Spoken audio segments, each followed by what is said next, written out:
real estate sector, has developed a number of successful integrated towns and smart cities. Sinar Mas Land also develops hotel, industrial and business districts, as well as trade and shopping centres in Indonesia, other Asian countries and Europe.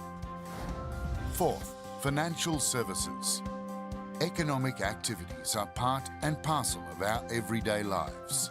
Sinar Mas, through Sinar Mas Financial Services, provides various services which include insurance, securities, multi-finance, banking and other services to provide integrated solutions for the community. Fifth, communication and technology. Likewise, communication has become an indispensable part of everyday life. In the telecommunications sector, Smartfren has emerged as the leading provider for telecommunications services, including cellular data. Furthermore, the arrival of My Republic has enhanced its offering with the provision of triple play services. In line with rapid technological advancement and digital transformation, Sinar Mas is steadfast in pursuing innovation and has spread its wings in the digital sector. Sinar Mas believes that technology innovation will play a critical role in shaping the future. Sixth, energy and infrastructure. Energy is essential to life. For this reason, Sinar Mas Energy and Infrastructure is a business pillar engaged in electricity generation, coal mining and trading, infrastructure and multimedia. 7. Healthcare. Sinar Mas continues to strengthen its commitment in the healthcare sector. Sinar Mas believes that access to quality healthcare is the foundation of a nation's resilience. In addition, Sinar Mas is dedicated to strengthening education initiatives so that the quality of skilled human resources can be improved. Through various social initiatives, Sinar Mas also endeavours to support the welfare of the community to build a better Indonesia.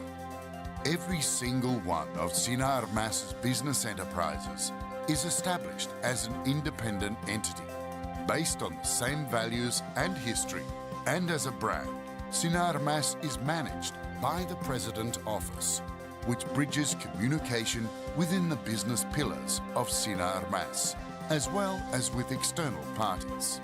Based on integrity, positive attitude, commitment, continuous improvement, innovative and loyal, Sinar Mas continues to grow both on the national and global scale. Sinar Mas, the nation's asset for the people's welfare.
Sustainability has been the focus of Astra through our public contribution. We have set our Astra 2030 sustainability aspirations. In 2022, Astra was progressing towards achieving the sustainability aspirations as follows: 10% reduction of greenhouse gas emission, 43% renewable energy mix, 24% reduction of water withdrawal intensity, 98.99% solid waste recycled and recovered, 74% non-coal revenues.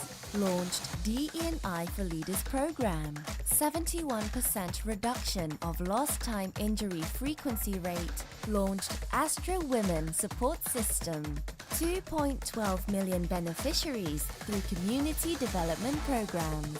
Continue to strengthen our corporate governance to international standards.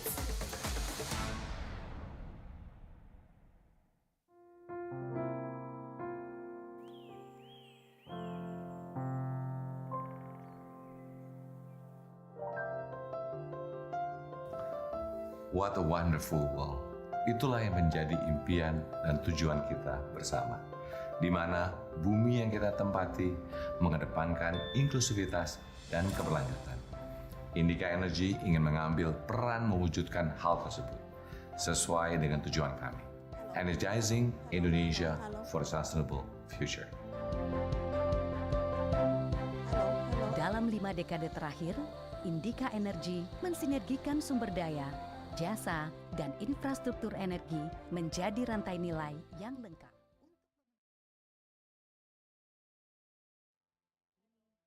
Indica Energy terus mengakselerasi keberlanjutan dengan berkembang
of the ASEAN Business and Investment Summit 2023 is about to begin. Kindly proceed to the main ballroom and please be seated. Thank you.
Welcome to all of our distinguished guests, ladies and gentlemen. Thank you for joining us on the second day of the ASEAN Business and Investment Summit 2023. Please proceed to the main ballroom as we will begin our event shortly, and kindly take your seat. Once again, ladies and gentlemen, Day 2 of the ASEAN Business and Investment Summit 2023 is about to begin. Kindly proceed to the main ballroom and please be seated. Thank you.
Welcome to the Chair of the ASEAN Business Advisory Council and the alternate Chair of the ASEAN Business Advisory Council, Mr. Arshad Rashid and Mr. Bernardino Vega.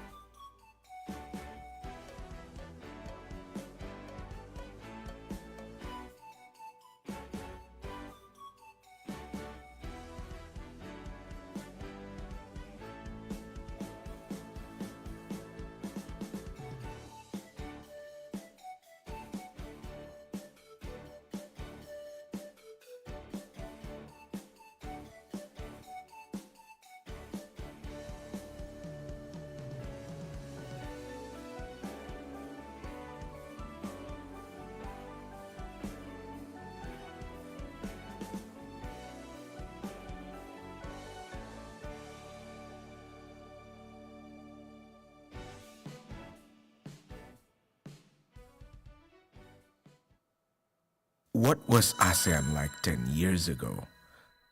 30 years ago? 50 years ago? Can you remember? Let us travel back in time. Our history began with the ASEAN pioneers who envisioned a shared future. Within 56 years, ASEAN has grown into an economic powerhouse, launching us into a new chapter of our region's story. Once overlooked, we now soar to new heights. While once a distant dream, it has now become a reality. This is the future we envisioned. We're on the cusp of shifting paradigms into a future enhanced by AI and technological innovations.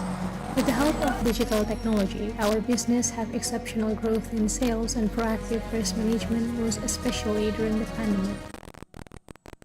We remain dedicated to pushing the boundaries of what's possible in the green energy space. As the CEO of a green energy company, our mission is to drive positive change and contribute significantly to the global energy transition.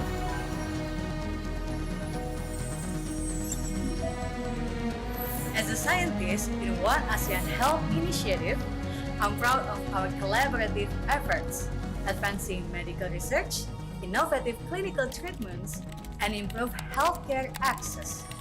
I believe accelerating the flow of goods and reducing trade barrier is imperative in creating increased trade opportunities, efficiency, and competitiveness. Empowering other farmers is our mission to accelerate agricultural production. From smart irrigation systems to precision tools, we have more time to focus on what truly matters.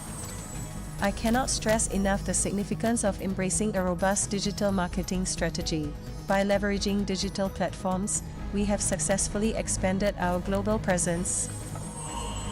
I firmly believe that achieving net zero emissions in Southeast Asia requires prioritizing equitable access to clean energy, incentivizing sustainable practices, and fostering green innovation. As a doctor, I'm immensely proud to be part of the One Asian Health Initiative. This collaborative effort has allowed healthcare professionals like myself to come together, share knowledge, and work toward the common goal of improving healthcare and R&D across Asia.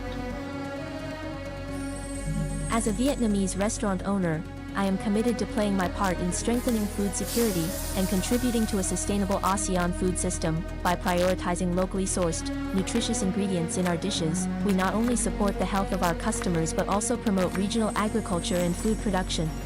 We are delighted to see a growing seamless cross-border trade across ASEAN countries. The seamless cross-border trade fosters greater market access and collaboration opportunities, driving economic growth for our businesses. ASEAN Bar presents The Power of Unity. ASEAN Matters, the epicentrum of growth.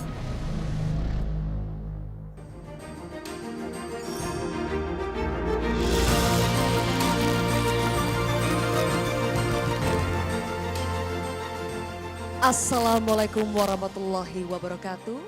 Salam sejahtera, shalom, om swastiastu, namo buddhaya, salam kebajikan. Good morning, excellencies, distinguished guests, ladies and gentlemen. Welcome to the second day of the ASEAN Business and Investment Summit 2023. Thank you for the positive energy. Everyone is looking great for today. It's truly an honor for me to stand before you as the master of ceremony for this remarkable event. For those of you who have joined us today, my name is Zilfia Iskandar. Ladies and gentlemen, yesterday we had many insights and inspirations from our speakers and discussions. Started with a powerful panel on how prominent thought leaders conveyed their perspectives on how ASEAN can assert its agency and centrality in the multipolar world. The ASEAN Business and Investment Summit policy sessions are where we dive deeper into the policies made by the 6 working groups. As we embark on the second day of the ASEAN Business and Investment Summit 2023, I hope you all had a productive day yesterday. Today promises to be another incredible opportunity to gain insights, exchange knowledge, and foster partnerships in the interest of driving economic growth in ASEAN.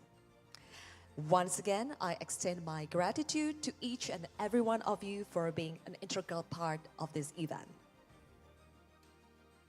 Let's proceed to our first agenda of the day. Excellencies, distinguished guests, ladies and gentlemen, to deliver their welcoming remarks, it is my pleasure to call upon to the stage the chair of the ASEAN Business Advisory Council and the alternate chair of the ASEAN Business Advisory Council, Mr. Arshad Rashid and Mr. Bernardino Vega. The stage is yours.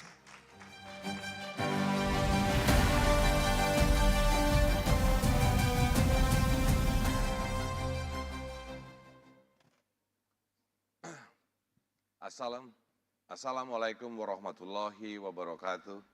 Salam sejahtera untuk kita semua. Shalom, Om Swastiastu, Namo Buddhaya, Salam Kebajikan. Ladies and gentlemen, dear friends and colleagues, welcome to day 2 of our summit.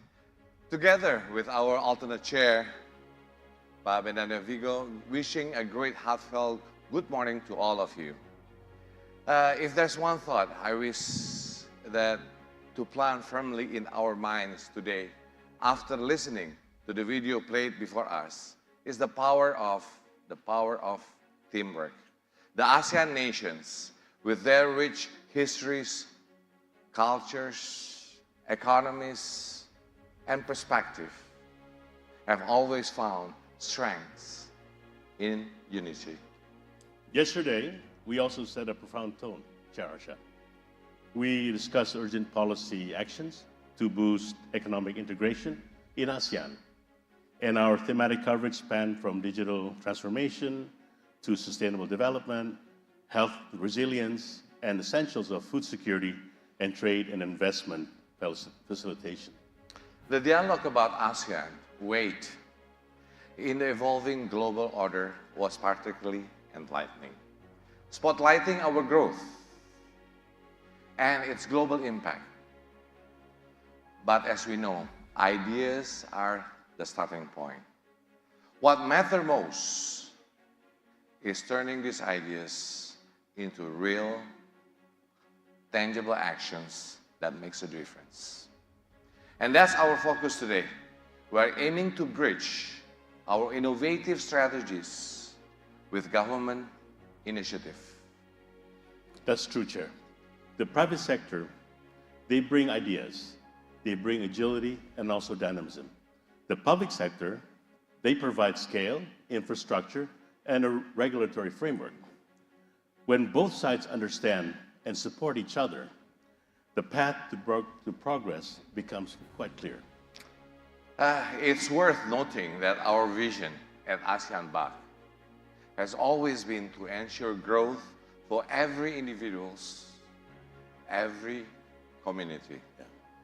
This means our conversations, our plans, our strategies should echo the aspirations of every ASEAN citizens. And that's why today's discussion will be inclusive, with voices ranging from the keen academic to the spiritual, religious leaders. Yeah, that's impressive, Chair. Because it isn't just about profits. It's about creating value that uplifts society. And today we will also reflect on the importance of public-private cooperation, the ethical responsibilities that drive businesses, and the vision that guides us together towards the ASEAN of 2045. We will also listen to the insights from several state leaders today, from ASEAN to our dialogue partners. The connections between governments and business is our key strength. Let's remember that connecting ideas, peoples, and economies is at the heart of ASEAN's progress. Thank you. Thank you for your commitment and energy. And I'm eagerly looking forward to shaping the ASEAN narrative for years to come with all of you. Thank you very much. Wassalamualaikum warahmatullahi wabarakatuh. Waalaikumsalam warahmatullahi wabarakatuh. Thank you, Mr. Arshad and also Mr. Bernardino. Ladies and gentlemen, let's give a round of applause to our chairs. We believe that the vision that Mr. Arshad and Mr. Bernardino have been shared was truly enriching for us. We also would like to extend our sincere thanks to each of our sponsors for their support to this event. Our platinum sponsors, the Astra International, Indica Energy, Sinarmas. Our gold sponsors, Bakri Group, East Ventures, Indofood, Mayora Group. For the silver sponsors, AC Ventures, Alpha GWC Ventures, April Group, BCA, Chandra Asri Petrochemical, ICDX, MRT Jakarta, Permata Bank, Standard Chartered, Surya Cipta Swadaya, Video, Virtue Dragon Nickel Industrial Park, and our bronze sponsors, Bronze, Grab Indonesia, Kalbe Pharma, and TBS. Ladies and gentlemen, Mr. Arshad Rashid and Mr. Bernardino Vega have emphasized that what matters the most is turning the ideas into real, tangible actions that make difference by bridging innovative strategies with government initiatives. The second day of the summit will aim to shape the ASEAN narrative, considering the insights from state leaders and emphasizing the vital connection between government and business. The ultimate goal is to advance ASEAN's progress by connecting ideas, people, and economies. Continuing this momentum, it is now my distinct pleasure to present an exciting second day of the summit, and you're going to witness a historical moment of ABIS 2023. Get ready for an extraordinary refill. I'm delighted to bring you a historic moment, a showcase of ASEAN Bank Indonesia's legacy projects across 5 key priorities. Mr. Asha, please. Thank you. Your Excellencies, ladies and gentlemen, and distinguished guests, it's truly an honor to stand before you to announce the legacy projects of Indonesia ASEAN Bank Chairmanships. A reflection of our values to bring innovative solutions to the region. The projects are covering 5 policy priority agenda that we underlined during this year's leadership. From empowering MSMEs, connecting people digitally, ensuring food security and health resilience, decarbonizing our economy, and investing, also trading with ASEAN countries. The importance of impact and sustainability cannot be overstated. It cannot be overstated because it is important that all this, the importance of sustainability and impact in our pursuit of economic integrations, we must ensure that our efforts are underpinned by real practices, concrete and tangible. We believe in collaborations, in initiatives that brings our collective efforts into one vision, more possible, more prosperous, equitable ASEAN. Here I stand with 7 legacy lads or leads of ASEAN Banks Indonesia, the Avengers, who will present to you each of them. Go ahead, Pak Pandu. Thank you. Good morning, distinguished guests, ladies and gentlemen. I'm Pandu Shahrir, honored to stand before you today as the legacy lead of ASEAN QR Code. 6 ASEAN nations, including Indonesia, Singapore, Malaysia, Thailand, the Philippines, and Vietnam, have come together to collaborate on the ASEAN cross-border payment using QR codes. All central banks have joined forces to make cross-border payments in ASEAN faster, more cost-effective, transparent, and inclusive. The piloting phase of cross-border QR payments linkage between Indonesia and Thailand launched on August 17, 2021, and has been running successfully since then. The Indonesia-Malaysia cross-border QR has also followed suit with commercial usage starting in May 2023. Today, we've also initiated a pilot program for cross-border QRIS with Singapore commencing on August 17 of this year. Our strides in cross-border payments represent a significant leap forward in our commitment to regional economic cooperation and integration. Together, we are laying the foundation for a resilient and prosperous ASEAN that will remain the epicenter of global growth for decades to come. Thank you for your attention. Off to you, Hans. Thank you, Pandu. My name is Hans Lukiman, And I'd like to thank you today for coming and for your attention. Our mission here is clear: to create a robust digital financing landscape for MSMEs across ASEAN. The ASEAN-BAC Digital Transformation Working Group believes that investors from across the ASEAN region, from any ASEAN nation, should be able to fund MSME loans anywhere within our region. This approach not only diversifies investment opportunities, but also expands the funder base for those in greatest need. We aim to widen access to credit for all ASEAN MSMEs, underpinned by transparent rules. Achieving this requires dialogue with key stakeholders and actionable, rational plans. The role of data is pivotal. We champion data transparency and interoperability, using technologies that ensure sovereignty and consent while facilitating valid use.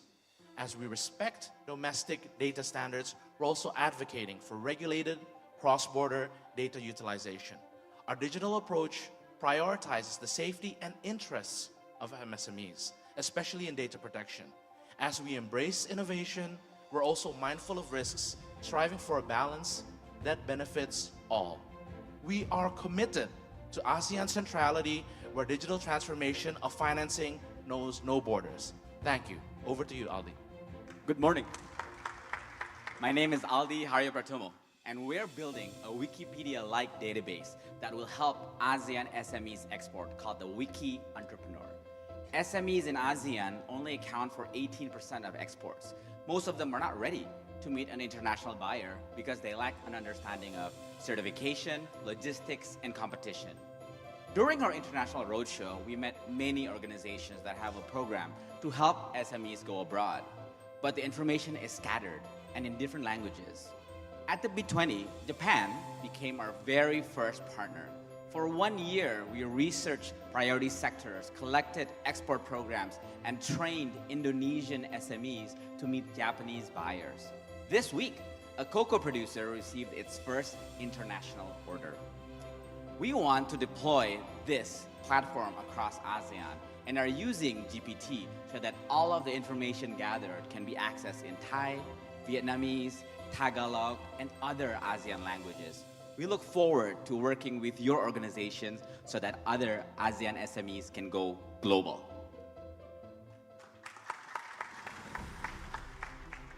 My name is Darsono Hartono, and it is a great pleasure that I'm standing here today to represent our two legacy projects from the Sustainable Development Working Group. The first one is the Carbon Center of Excellence. We recognize the importance of carbon offsetting in our race to net zero. Our aim is to enable the growth of carbon trading in the region through knowledge sharing and community building. Our Carbon Knowledge Hub will be live tomorrow through the Bloomberg NEF event, and proudly supported by our long-term partner, Bloomberg NEF. I'm also proud to announce that we are launching the ASEAN Alliance on Carbon Market, or AACM for short.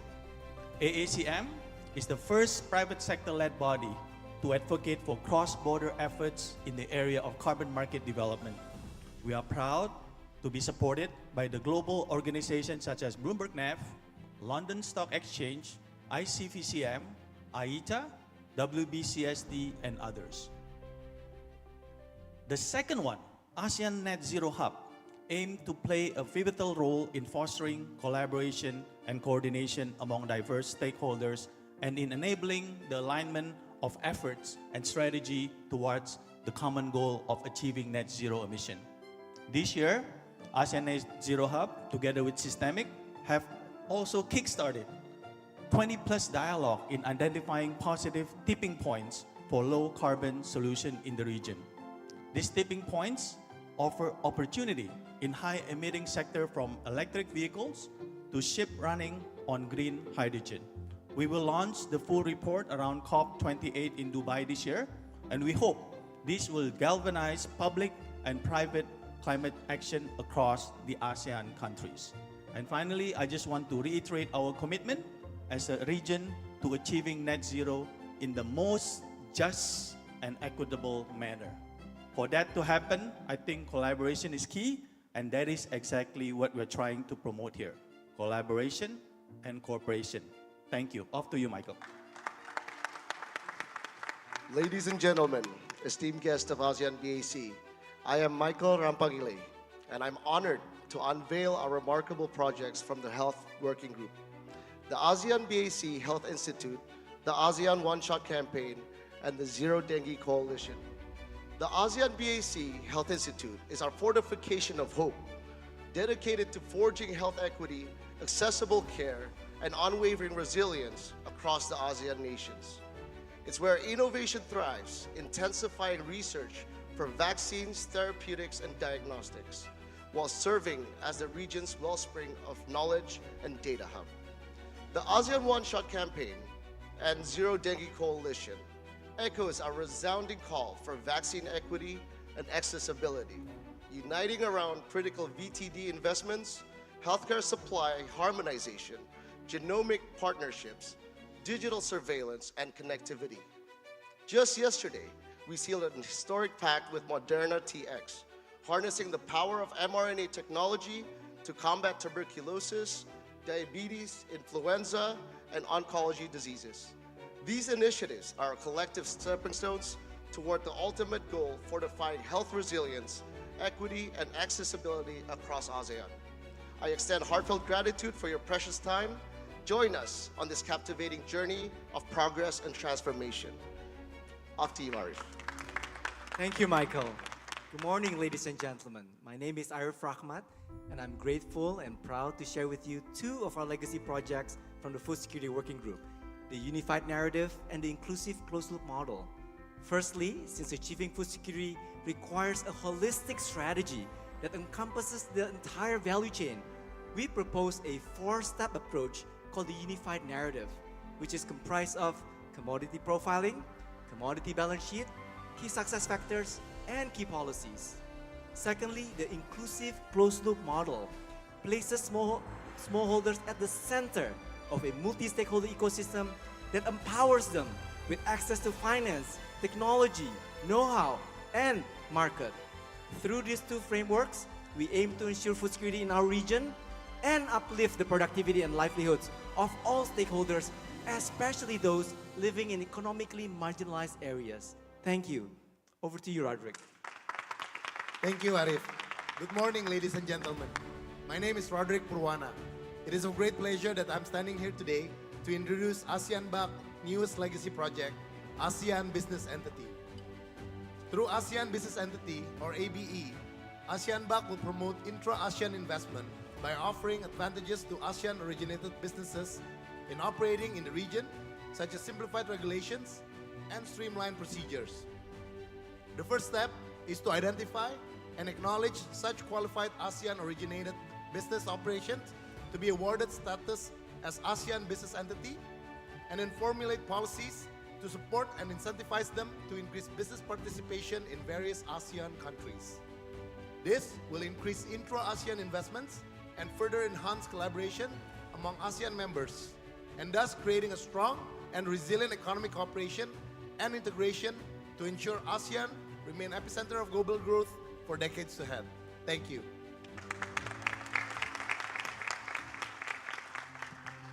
All right, thank you, gentlemen.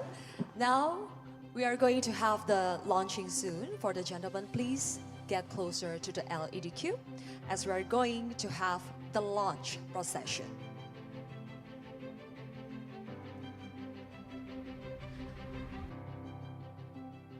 So, the launching will be marked by touching the LEDQ. So, please be ready, gentlemen. On my count, 3, 2, 1.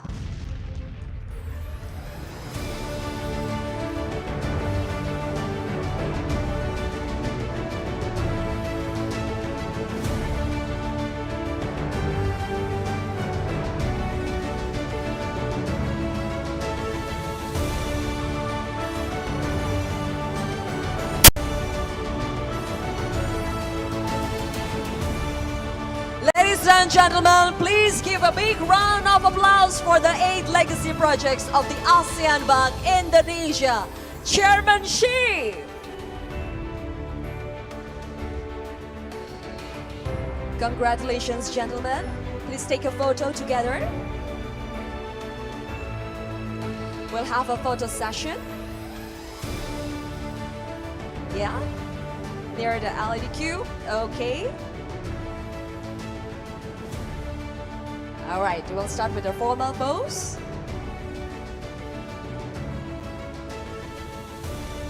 All right. And then what pose? Is that okay? All right. Ladies and gentlemen, once again, let's give a round of applause to the launch of 8 legacy projects by the ASEAN Bank Indonesia Chairmanship.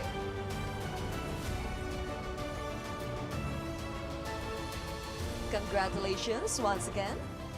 We truly hope that the 8 legacy projects will bring positive impacts to ASEAN growth.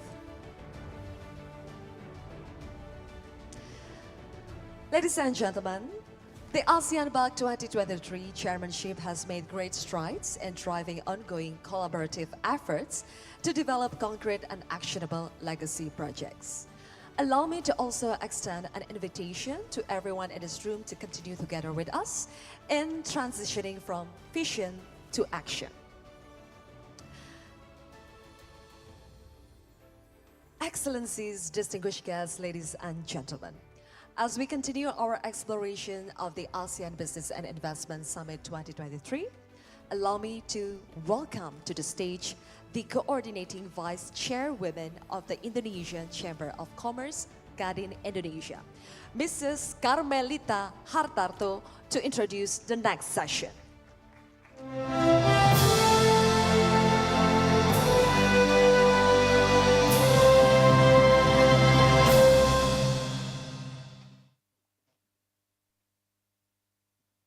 Distinguished guests, ladies and gentlemen, it is an honor to stand before you all today, welcoming all the unique individuals whose presence have illuminated our regions to ABIS. It is with a great respect that I introduce to you all the Vice Chairman of Ho Chi Minh City, Mr. Boy Sung Kung, who came all the way to Indonesia to be with us today. Your presence here signals the importance of the private sectors to regional prosperity.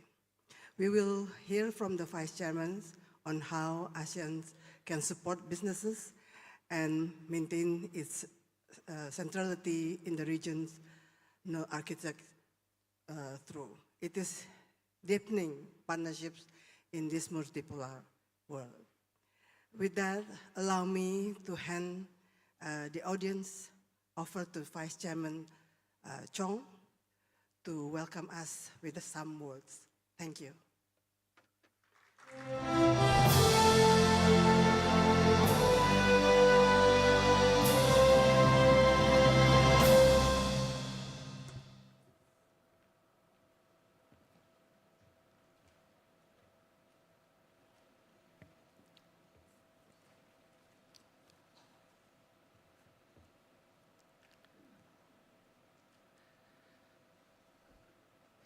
Thưa ngài Chủ tịch và các thành viên Hội đồng Dear Tư Mr. vấn Kinh doanh Chairman and ASEAN, members of the thưa các ASEAN vị lãnh Business đạo Phòng Thương Advisory mại và Council, Công nghiệp các nước dear ASEAN, distinguished thưa leaders các of doanh nhân, ASEAN đại diện countries, cho doanh nghiệp và toàn thể các quý vị. dear distinguished guests, Hôm nay tôi rất hân hạnh today I'm được honored to be tham dự here và phát biểu and address tại Hội nghị Thượng đỉnh Kinh doanh và Đầu ASEAN tư Business and ASEAN Investment Summit 2023 2023 với chủ đề under the ASEAN theme trong vai of trò trung tâm, ASEAN centrality, sáng tạo để innovating bao trùm hơn. towards greater inclusivity. Trước hết, xin thay mặt First, cho lãnh đạo on behalf và nhân of dân the thành phố administration Hồ Chí Minh, of Việt people Nam, of Ho Chi Minh tôi xin City, gửi Vietnam, lời tới I ngài Chủ would tịch, like to các nhà lãnh extend đạo sincere của greetings các phòng and thương mại best và công nghiệp wishes các nước ASEAN to Mr. cùng Chairman, toàn thể all các quý of the vị đại biểu leaders of ASEAN lời nations, chào trân trọng and và lời everyone chúc mừng presenting here tốt đẹp nhất. today the best wishes. Thưa các quý đại biểu, Ladies and thế gentlemen, giới đang chứng kiến nhiều thách thức the world is đa chiều facing global challenges mang tính such toàn as cầu pandemics, như dịch bệnh,